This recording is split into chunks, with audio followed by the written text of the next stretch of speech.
Good to see everybody. We had good practice today.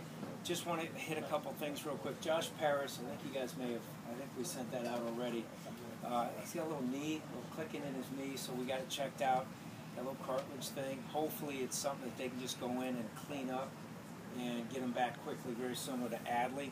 But you never know. You know, if they have to suture it up, then it could be a little bit longer. So tough time for him, and you know, keeping him in our thoughts and our prayers.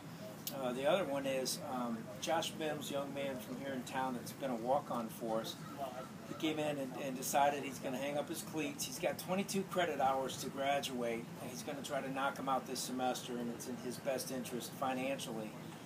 So tough deal for him, and same thing, keeping him and our thoughts. And he has grandmother who's in hospital right now, so tough time for him. So just keeping our thoughts and prayers behind Josh Mims as well. And then with that, any questions you guys may have? I know you moved Jamal Custis around from receiver. Yeah. Do you see him as the kind of short-term solution to Josh being on the sideline? Maybe. You know, we'll see. You know, we have to progress daily and see how we're doing. Kendall Moore was back out at practice today, which was good to see.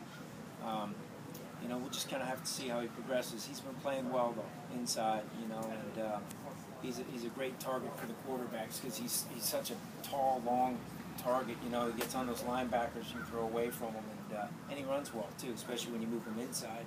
I think we had him in the mid-4.5s at, you know, probably 6'5 and a half, 6'6", 233 or something like that. So it's just a matter of how quickly we can bring him along and how much he can digest. But you know, I think we have some good answers in there, and I'm looking forward to see how Provo comes along and progresses. And you know, so we'll figure it out. But I've been pleased with all those tight ends' progress. We're working hard for Coach Acosta. Anybody else questions for Coach? Not a ton of catches last year for Josh, so how big of a loss is he for the offense? Well, I think he's, you know, I think it's a big loss. He's had a great camp. He really has. He's played really well. So hopefully we can get him back quickly. There's a lot of guys who are kind of nagging injuries. Nick Robinson, Brisley, we've seen back. Yeah. Sean Avant. Are there, you know, any guys besides the ones who are having surgery who you think their question is in jeopardy for the Villanova game?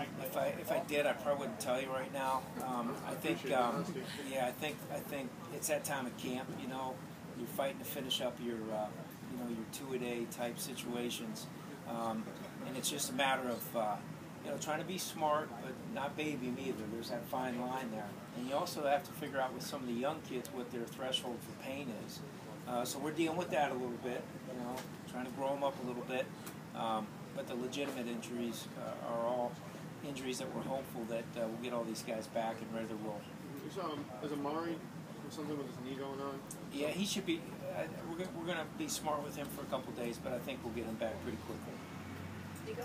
You know, and Coach, at this point in camp, you mentioned the two-a-days. Is this the point where, you know, the guys, even the coaches, kind of see that light at the end of the tunnel with Villanova? You're just kind of itching to... Yeah, it is, and we've already started. We started to ramp up our practice schemes in such a way that we're getting, you know, a lot of scout and demo work 2 days in a row now. Tomorrow we're going to have a mock game type deal where we won't have a ton of repetitions, but there'll be good, sharp, fast reps and go back and forth with all the situations that will come out throughout the course of a game or the season. So we're going to hit them hard on that tomorrow, and then kind of break the official part of camp and then get into some practices that are, you know, rather than 110 or 115 minute practice, you know, a 90-minute practice. We're on the field, off the field. That's the luxury of starting Villanova a little bit early and trying to get the guys freshened up. So that'll be the game plan moving forward. Thank you. Last question from Eric. You mentioned a little bit yesterday about the backup quarterback battle.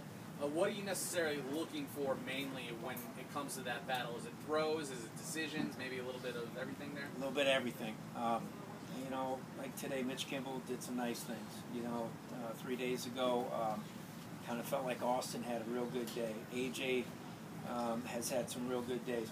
The toughest thing is, you know, we like to use the quarterback in different ways, and anytime you have a guy that can run the ball, it's a good thing. The toughest thing about that is you don't want to hit those guys a bunch in preseason or at all in preseason. I think I told the story once before. I was at Northern Illinois. We had to play our thumb. We had to play our fifth string quarterback, Craig Harmon, for I believe believe, 8 games, and we beat the hell out of a couple quarterbacks, which wasn't smart. We had guys like Coach Bola on defense back then, and they were taking shots because we said they could hit the quarterback, and it probably wasn't too smart. So there's a little bit of a learning curve there. You have to go to what they can do, and some of the things that they did in high school, running the ball. And really, that's one of the things that kind of hurt Terrell last year because he's so good at moving the ball with his feet, and we didn't hit him. And we really didn't know that he was a high level runner until we got him in the football game. And so we'll kind of look at that and keep working it. The luxury we have is that they are backups right now, so that competition can continue. And I've seen it over the years where you may go into game 1 as having a guy that you think is going to be the backup, and then all of a sudden game 5 you're like, you know what, we're moving him to the backup because the things he showed against the demo unit. So it's always a work in progress. And the good thing about those 3 kids is they've worked hard. They take coaching really well. They're fairly easy to coach. They're hard on themselves. I think they have a high level of competition in their blood. So I think we feel good about all 3 of them, and we're just going to kind of see how this thing rolls as we get into Villanova, and then we have a bye week. And in that bye week, it'll be a work week where we can, liven some things up and see how some of those guys do against, some competitive situations. Maybe have a young guy scrimmage and that sort of thing. That's the luxury of having a bye week early in the season, is that competition continues on, and they don't get in that mode where they're just a scout team player. Last question, Nate. I think we're like 10 days out from the opener. What are maybe 1 or 2 things you learned about your team in camp that maybe wasn't as apparent coming out of the spring? Yeah, I like this team. I think they're an unselfish team. I think they work hard to take care of one another. I was actually really impressed with the maturity in the captain's vote.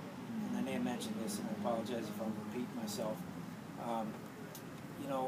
For our kids to vote a long snapper as one of the 4 captains says a lot about the way they look at each other.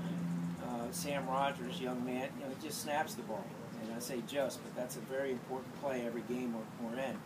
But his maturity and his level of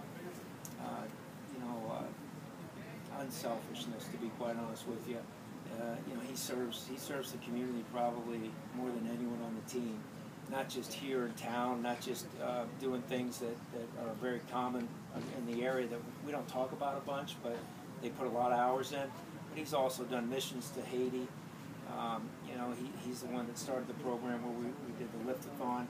It started with Rob Long's cause, and then he segued it into something bigger and better. And I think they raised maybe $5,000–6,000 for that. He really headed the whole thing up and stayed on everybody and got corporate sponsorship to throw money at it. So I think for me, that's the one thing that I started to learn about this team was I think it's a mature team that has a great sense of brotherhood for one another.